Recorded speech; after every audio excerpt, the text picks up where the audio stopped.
las palmas correspondientes.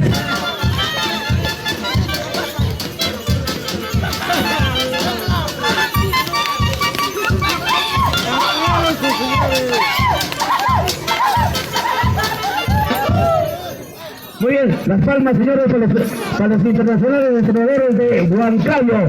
Esas palmas, por favor, señores, hay que agradecer con las palmas.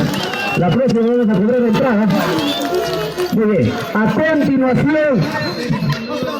a continuación, los internacionales entrenadores de Huancayo nos va a deleitar como primera interpretación, tema de su amplio repertorio, su tema